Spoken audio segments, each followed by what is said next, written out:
One of the unexpected outcomes of starting this channel, I don't know why we started this channel, it just seemed like the right thing to do, was we started having people reach out to us.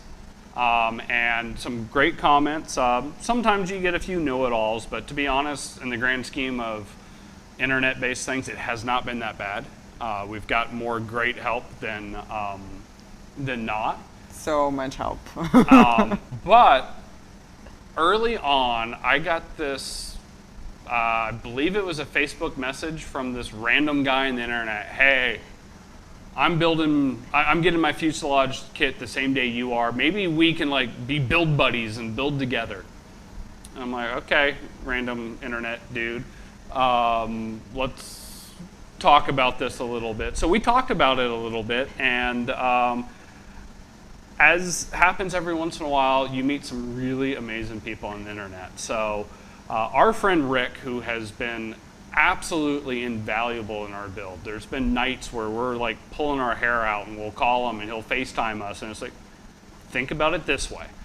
He is by no means an RV builder expert or extraordinaire, but he's just a few steps ahead of us. So we get to cry together. We get to brainstorm together, and most of the time he's a step or two ahead of us, so he's already figured out how to get beyond the thing that we're about to be blocked on. Yeah. So with that, we did promise special guests. So I am going to unmute Rick, and let's pull Rick to the program. Rick, thank you for joining us today. Hey, thanks for having me. Rick is our Can you hear me yet? lifesaver in some cases, and our friend more importantly. So absolutely. So Rick, what got you interested in building a Vans aircraft? Can he hear it? Yeah, you should be able to. When I was learning to fly, I remember my my instructor mentioned in passing sometime like, oh, can you hear me? We got you. Can you hear me all right? Okay, cool. I remember learning to fly. My instructor mentioning in passing, like, oh yeah, that's a home build aircraft, and just what a foreign concept that was at the time. And that was a long time ago. And I saw my first Vans RV in Parkersburg, West Virginia, a guy by the name of Rick Gray, who's built some Oshkosh Gold Lindy award-winning airplanes, and he took me up in an RV-7. And I thought, well, I got to do this today. So many years ago, I built the EAA workbenches and borrowed some tools from a local builder to do the toolbox. And it just wasn't the right life stage back then when my kids were younger. And but 3 years ago, I ordered the RV-14A kit, the empennage, and started on it. And I've been building steadily for the most part for about 3 years now. So I just happened to get my fuselage on the exact same day that you guys did. And so it's been fun to have somebody to build along with. So it's not normal that people like us start with the fuselage first and then worry about the tail kit, maybe wing kit later. So you had a different experience. How crazy do you think that is for us to start on the fuselage?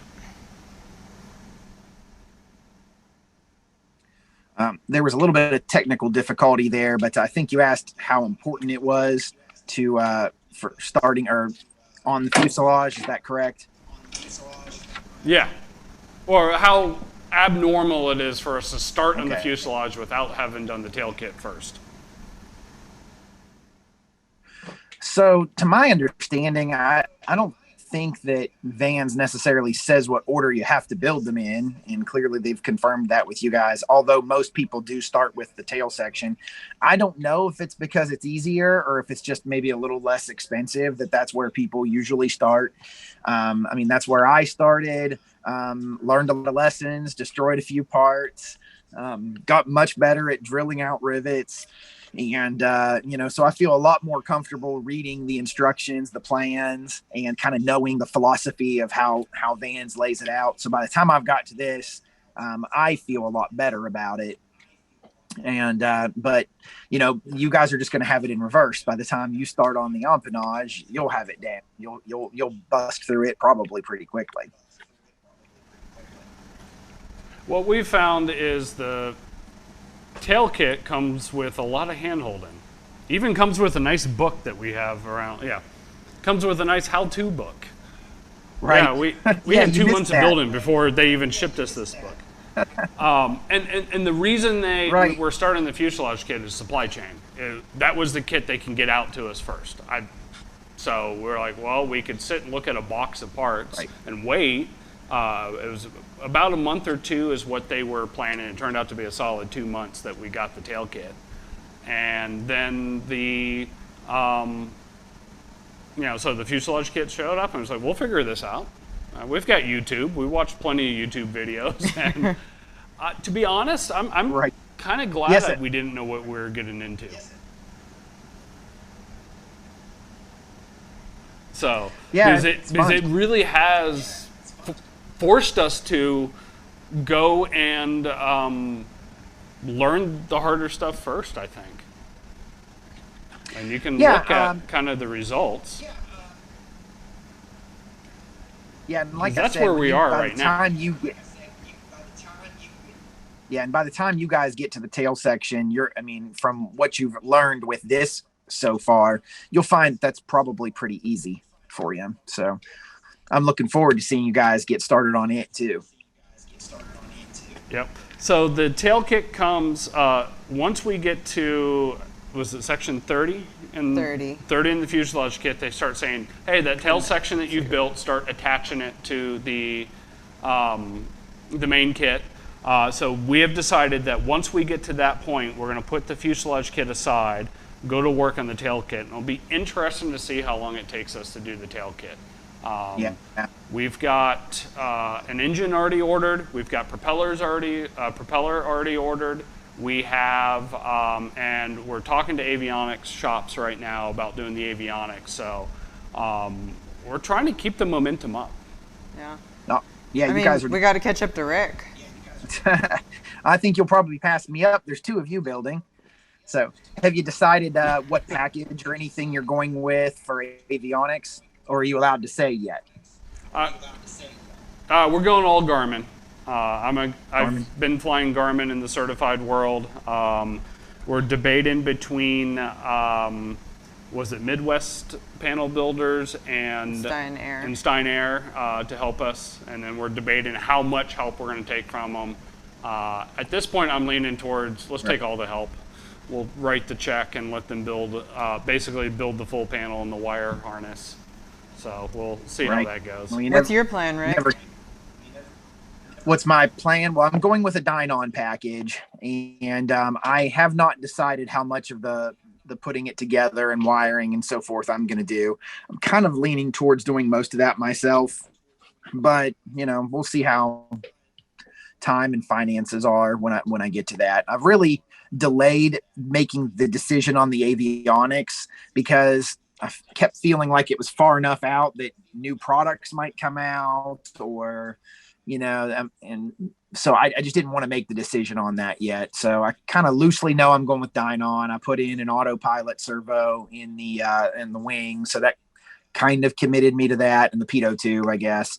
But that's my plan for now, and probably at Oshkosh this year I'll start seriously looking at, okay, what am I going to put in here? Absolutely. Yeah. And that was our plan. Oshkosh, we're going to make a whole bunch of final decisions, including order the finished kit, hopefully talk to Lycoming and solidify some decisions on the engine that we're going to do, and make a decision on our avionics, and probably do the initial deposit on the avionics and go from there. So. And I got to find my snack tray and my cup holder. Oh yeah, we want to do the armrest throttle quadrant.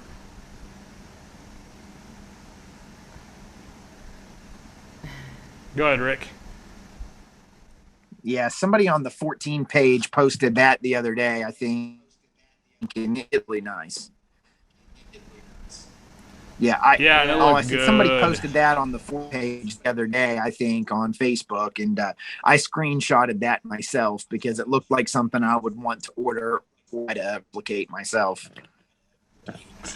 Yeah. And that's been on our wish list for a little while, so yeah, we're hoping to do that. Well, Rick, we really appreciate you joining us on our show.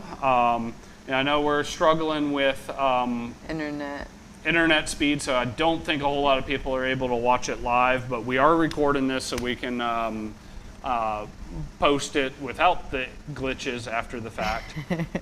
So it's not for loss. All right. But we do thank you, and we do thank you for all the help that you've given us and just the camaraderie and motivation that we've gotten. We really appreciate it.